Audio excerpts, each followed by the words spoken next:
Speaking of Mount Gambier, that's a place that I reckon the Beckhams would never, ever venture to. Yeah, that was one hell of a segue. Really, really clever stuff there. You've watched the documentary now, Ed. Tell me. So, Erin, my wife, I'm a big soccer football fan, right? Yes. And obviously, I'm not a Manchester United fan, and of course, as an Australian, I have no interest in the English football team. I hate them. Right? Correct. And so you should, yeah. Well, I'm like the rest of the world who hates the English football team. And so when she said, "Do you want to watch the Beckham doco?" I was like, "No, I don't want to sit there while they talk about their relationship." Yeah. Erin, it's like 90% soccer. Oh my God, that's a real win for you. It's heaven. They were showing under 8 matches that he was playing in, and Tiff's trying to scrub through, and I'm like, "Oi, you suggested this." Yeah. You back away. You want to spend time with me? This is how it works.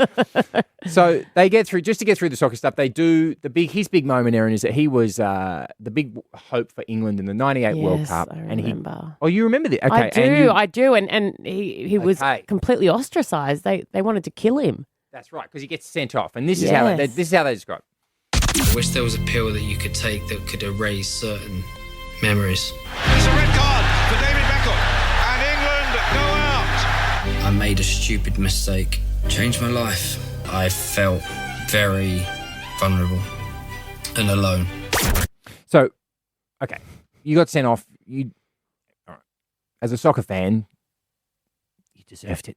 But, yes, absolutely. But as a human, not so much. But when he says, "I felt so alone," you know what he did in order to cope with this terrible loneliness straight after getting sent off? Yeah, you couldn't see this coming a mile off. Yeah, justify it for me. He went on tour with the Spice Girls in New York. Oh, I think we had to say he went into the arms of his assistant and had an affair. But yeah, this both is where you equally as comforting. All right, here we go. That's the soccer out of the way. Let's get into it. Because this is what Tiff wants. Your wife wanted to watch it because the only stuff I've seen out of this, I haven't seen one headline about his under-6 soccer career starting. The only headlines have been about the fact that for the first time in over 20 years since it happened, they've addressed the affair. And I don't think we need to say alleged, do we?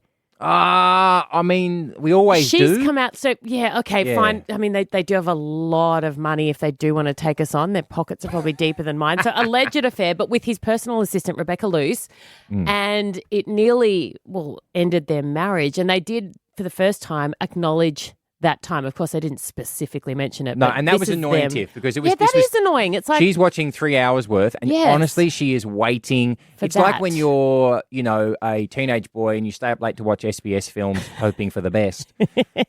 And what do you get instead? Just a lot of German talking. So, is this them sort of addressing? Okay.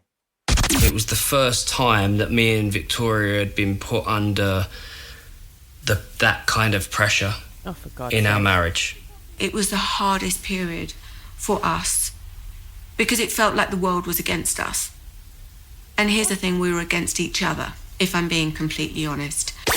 Okay, give me a bucket. Put under that kind of pressure. We were put under that kind of pressure. Mate, you tapped your assistant. Allegedly tapped your assistant. Sorry, but you have put you and her under pressure. God, he can't even take ownership of it now. The world was against us. Yes. Your husband had an affair.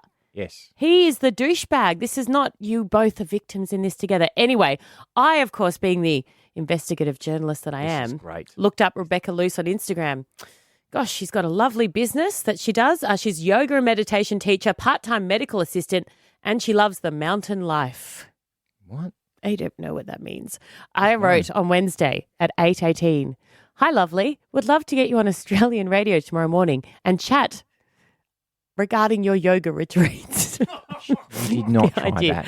Let me read it again. Where are these yoga retreats? Are they Hi, local? lovely. Would love to get you on Australian radio tomorrow morning and chat your yoga retreats. Kiss. Wonderful. Anyway, and then she didn't reply. Do you know her? No, I've never met her in my life. So lovely and a kiss. Yep. I then because said, you bank on the fact that they'll check, see that you're you, and then go, okay, this is legit. Yep, completely. Yeah, that's smart. Yeah, okay. I like that. Then I said, we'll give your business a massive plug. Which we will, as soon as we work out what it is. This is brilliant. Anyway, on Saturday at 4:48, she wrote back, I need a drum roll. This is big. This is the alleged mistress of David Beckham, 27 years on, never been heard of. Yep. Who knows what's happened? All right, here we go. Thanks, Erin, but I do not wish to make any comments at all at the moment. Prayer hands. I then wrote back. Oh, yeah. Oh, God. Just hopeful that when she does decide to make comments, she might keep me in mind. Brilliant. Completely understand. Lovely. There's that word again. P.S. Oh, I should. Can I say? No, no, oh, please. oh. Please. Please. No. Oh, God. Please. But don't. I'm not If judging. someone's No, going to I'm on write a your story side. about this, make sure you put context. Yeah, mate. Husey said this. P.S. I've been there in somewhat of a similar way. Thinking of you, all class kiss. What? Because it's very Maybe. different. But I have had a newspaper say that there were rumours of an alleged affair with me, and I've never had. Except it's different because I think she did have one and I didn't. And You should write I then that. Difference is, babe, you did it and I didn't. You mole. That's gold. Oshy Ginsberg next. New Today FM.